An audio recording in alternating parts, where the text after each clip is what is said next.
North American Caribbean Trading Method was started earlier this year in 2020. And the purpose of the program is to give Caribbean coaches in the United States and Canada an opportunity to come together, train, and work with players. We are going to spread this throughout the United States. Has been something, a dream of coaches of Caribbean descent in America for a very, very long time. And we have now to work and to get these kids to a different level.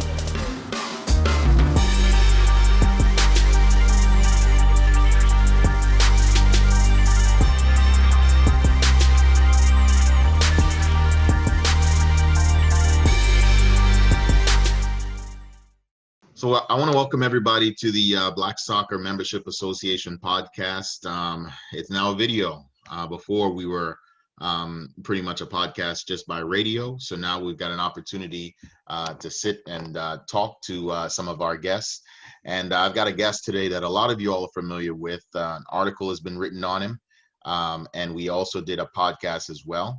So this is going to be our third time interacting with Alex Kajumulo. He is out of Seattle, Washington. So I just want to introduce Alex. Alex, if you don't mind talking to our audience, just giving a little background for those who are not familiar with you. Yes, thanks very much for inviting me, Ben, again. My name is Alex Kajumulo. I'm based in Seattle. I'm from Tanzania. I've been involved in soccer, music, writing the book for a while right now. Based in Seattle, I think so many people, I meet many people through soccer. Mm-hmm. So we do different things in the business just in there. So one of the things, Alex, and I got a copy right here actually with me. So this book is called Soccer Monster. I want to make sure it's up here on the camera. And this is a book that's been out, and it's a book that you wrote. I think it's probably been out for about a little over 10 years. But it's a fantastic book. I have read it to my daughter. I have distributed it in my soccer program here in the Washington, D.C. area, and I'm definitely going to get some more books from you when we head into the spring.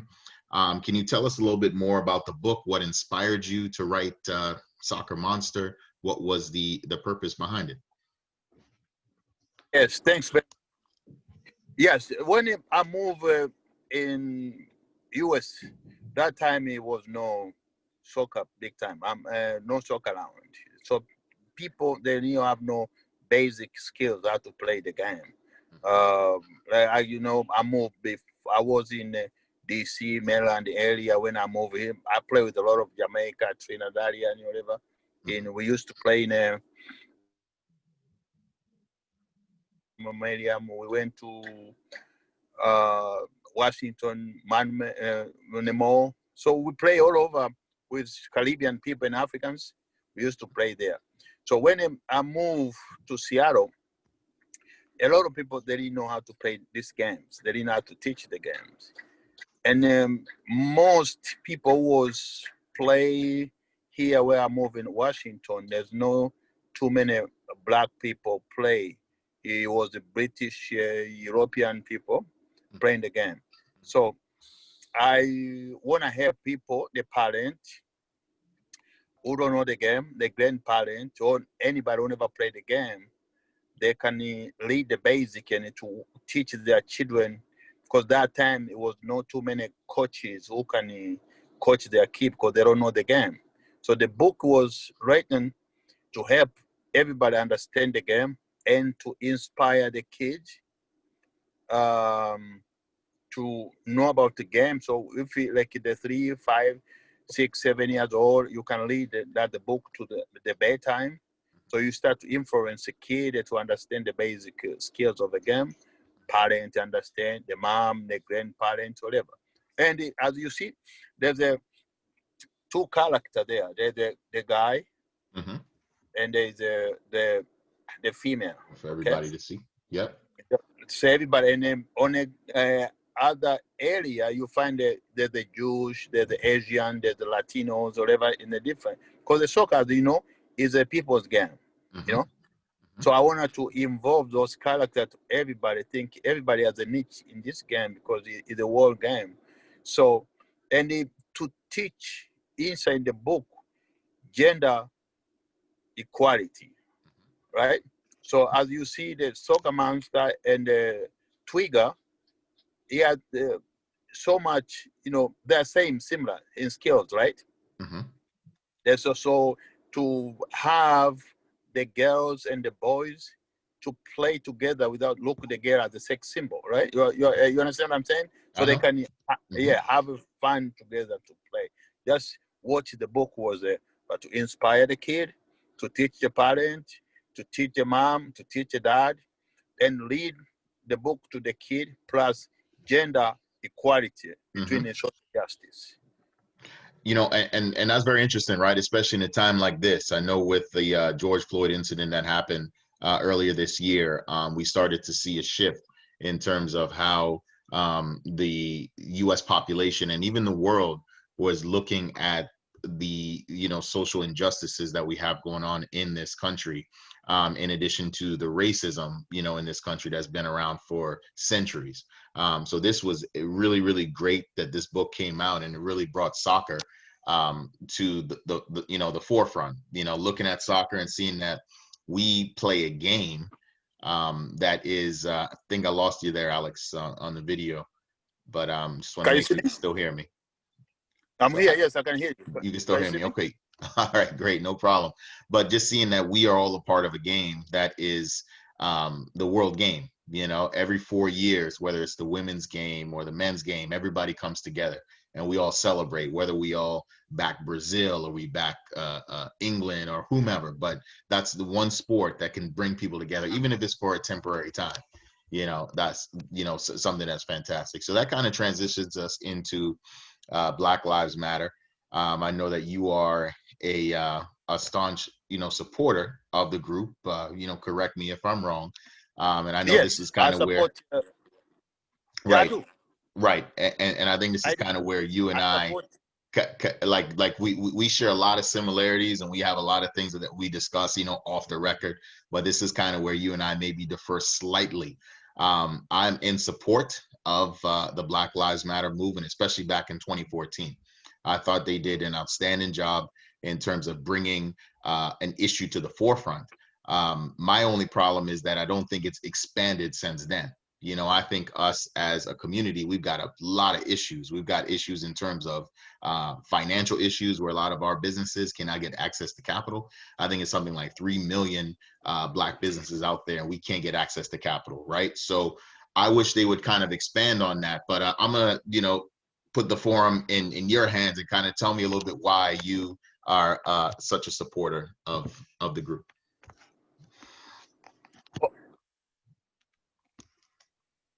Because if the Black Lives Matter is, to me, is set up where you gotta have the base, the foundation first, right? Mm-hmm. So we have somewhere where we can start. Okay, everybody, they listen. Most of the people I know is the approach Black. I know all people, all life matter to me, right? Mm-hmm. Because I'm in the music, I'm in social justice. Everybody matter to me,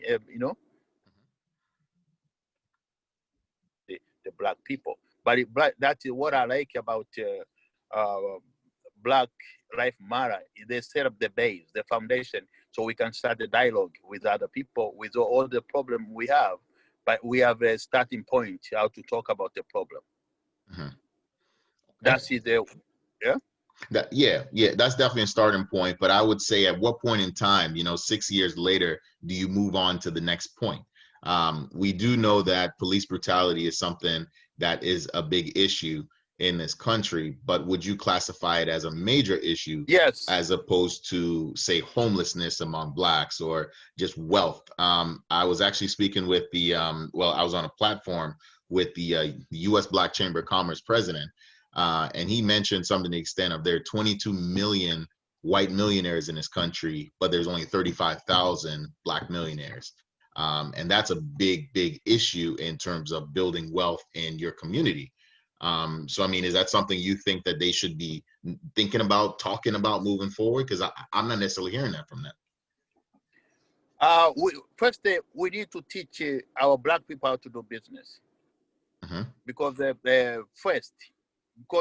if you ask for money for black people to do business right now, education, we don't have no brand. Like our people, like those the big guys, they all work for Nike, work for Adidas, work for other big companies. All those you see NBA players, they make money, but they make money for the white rich people, not for black. I agree with that. Because the money go back to them because they have a contract and they sign a contract to wear those shoes, but they get some percentage, the money go to them. Like Jordan, he doesn't own his brand, owned by Nike. Him is like Trump, who licensed the building, right? They put his name and they pay royalty. So Jordan is getting paid royalty, but he doesn't own the brand. That's true. So in that, it cannot help black people to go somewhere. So we need a black business-owned people. And it's very interesting you mentioned that, because in basketball, Steph Curry, I guess Under Armour just came out with his line. And I know he's been with Under Armour for quite some time, but I guess we're going down the same road that Jordan went down. One thing I will give credit to Steph Curry and his family is that they've given money to the HBCUs for sports. They gave Howard, I think, something like $2 million for golf. But do you think that's enough? Do you think, I mean, is that just a donation? Is that something that's not long-term to really helping us to build wealth as a people?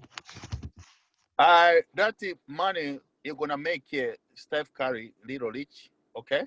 One person, and make more white people rich.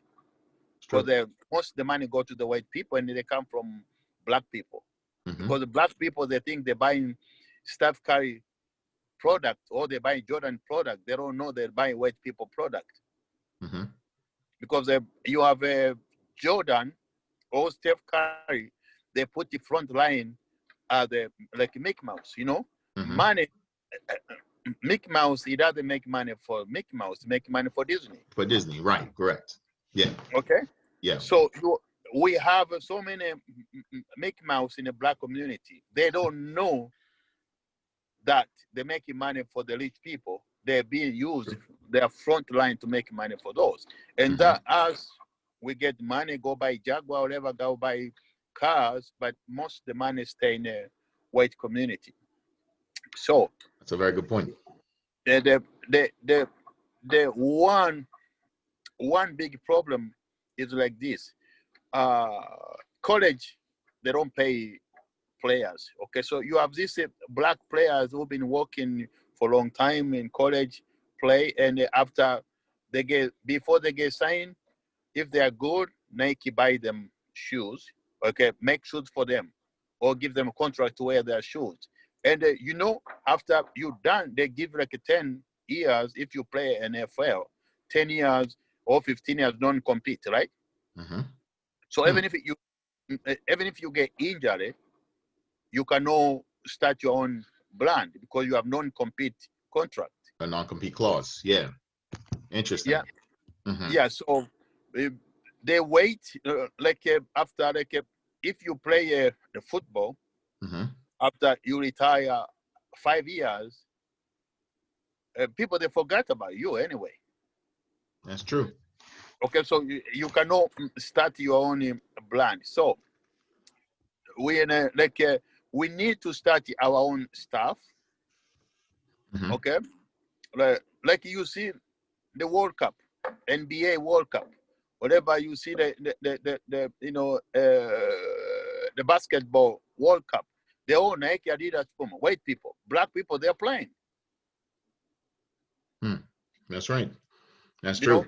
Yeah. If you buy the Nigeria national team jersey, everybody saw the Nigeria national team jersey is selling big time. Where the money going? In Oregon, in the Nike. That's right. That's right. That's a good point. So yeah, Mhm. so we are know how set up the stuff, how to free ourselves. We just talk, Mhm. and we have no solution. So for people like us, we try to bring a solution. But if you go to the Steph Curry right now, don't take that money. Start your own brand, slow. You're gonna say, "Come on, man," Mm.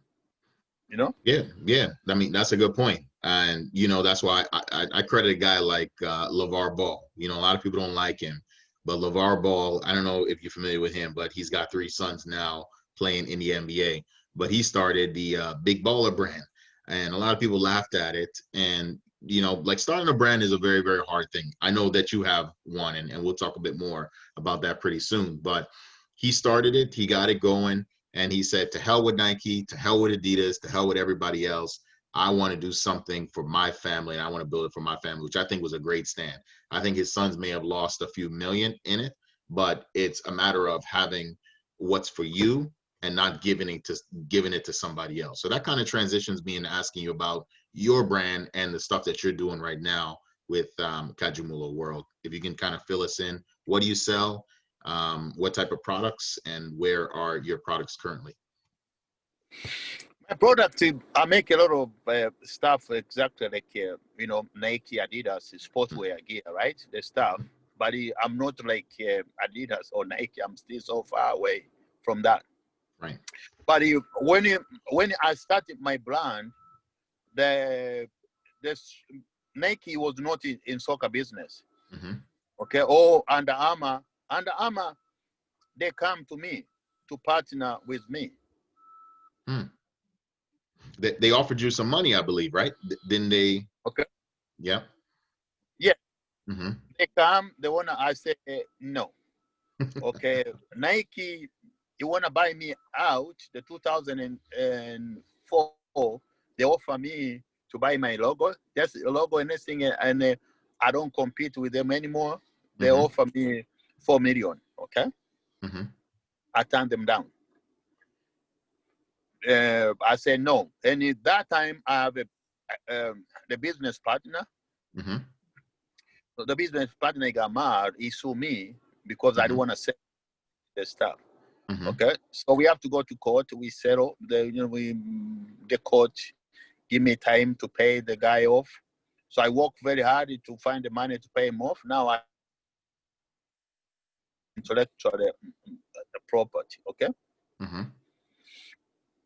For example, that is a to me the brand was kind of a I want to free uh like the movement. If you see like Marcos Garvey, he take black people back into Africa, right? Mm-hmm. I think if the black people right now we have a power. If I use my brand like to print one T-shirt, it say sports, and Mm-hmm. all black people, if we buy that the T-shirt, like we have like 35 million black people buy the T-shirt, we can help our kids to play sport. That's true. Right. Yeah, we have the resource to help right now as using somebody brand. If we sit down and say, forget this brand, we go with our own thing, and Mm-hmm. all the money they be going to the black people. They are not Mm-hmm. going to the white people anymore. I mean, currently, I was looking at a statistic not too long ago, and it said like of the black buying power, $1.4 trillion, something like 97% of it leaves the black community, and only 3% stays within the community. I mean, you cannot build a community base of close to 43 million people in this country, and that's just the United States, with that little bit of money that's staying within the community. So you make a great point. I mean, a lot of people will run out and buy Jordans, they'll buy Adidas, they'll buy all these different brands, they'll buy Puma. But then when you come to them and you say, hey, look, here's my brand, my stuff is better, than Puma, my shoes are better, my clothing is better. Why don't you take a chance on me? And I'm a little cheaper. That's always an issue. I mean, is that something that you find to be a problem, when it comes to you trying to sell your brand? You say that's why again we become back to Black Lives Matter. Mm-hmm. Where you see the Black Lives Matter, I want the black people to matter, not the material. Black life matter. It don't matter if you wear Jordan or whatever you wear, bling bling. You spend like 5,000 to put yourself. The black life matter got to you to matter, black man. Okay, to value your stuff, to value your things, to value yourself. That's true. You know, Yeah. so if we want to do that, and we got to value our own things, not our own thing when they present Nike, not our own thing when they present Under Armour, not our own thing if they present. We got to have people who present our own thing, support the black colleges, buy the gear from black colleges, have those the stuff like to benefit us. You have a Air Jordan logo with Nike logo. You know, that's Jordan. He can say, I'm doing this by myself. I don't need no Nike. Right, exactly. I mean, he's got a big name. I mean, without him, there's no Nike. You know, back in 1986, I believe Nike was the one who had signed him, and no one really knew about Nike at the time, but Jordan took a chance, you know, when they first came into business. And, you know, 30 something years later, you see where everything is at. Yeah, very interesting. So Alex, in closing here, I know we probably got like a few more minutes here. As you can see, my background is getting dark. It's dark here on the East Coast already at 5 o'clock. I should have brought some light in the room. I should have brought some light in the room, but it's okay. All right, we'll make it work. You know, when we lighten up the video and everything. But anyhow, just tell everybody a little bit more about like where they can find you. If you have any social media outlets, any pages or just anything like that. I have a website, Kajumulo World Sport.com. You can find it. We're building a new website.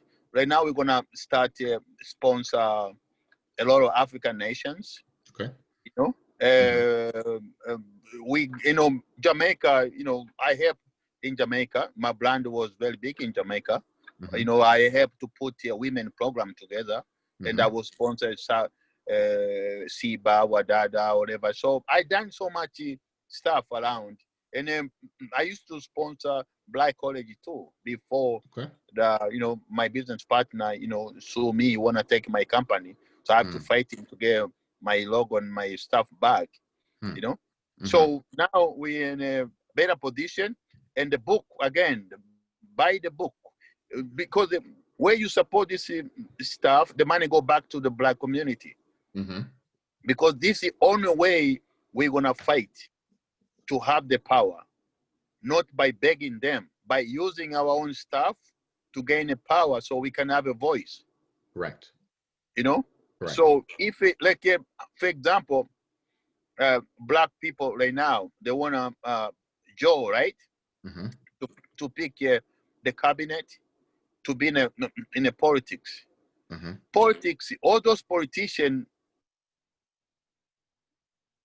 who present they're put by big company, they sponsor to put money. When the black now people, they should be say, we want our money to do business, to build it, to do the stuff. They fight it to point one black guy and to feel it that is important. Right. I mean, it's important. Symbolism. Yeah. Right. To me, that symbolism that doesn't really change it's not going to change the spectrum of where the black community is currently in this country by putting one person in a position or a few person in cabinet positions. It's not going to happen. We've been down that road. Yeah. They don't understand that. Obama was the president. He didn't, they squeezed him. He didn't do anything. Right. Yeah. Okay. But, we have the vice president who's the woman right now, right? So, but we need some people would say she's black. Some people say she's not black. They say she's Indian, and she's only using black just because she's the first black vice president or president-elect. Listen, to me, the color is the color. The color, the people. If the way we play soccer, right? You see, everybody is playing white, black, whatever we are saying anyway. Okay, that's true. Right. But we got to work hard to own respect. A respect comes with action. Mm-hmm. and action it comes with very hard work. Mm-hmm. You know, the foundation is very, very hard if you want to build a strong building. It's true. You know, like for me, who come from the bush in Africa, we used to go farm. You farm 3 months, you go every day, you come home empty. Because you have to farm, and you got to put a seed, you go do the work. You don't see nothing yet until Mm-hmm. maybe 6 months. Mm-hmm. But here, nobody want to sacrifice that. Even if people, they don't cook.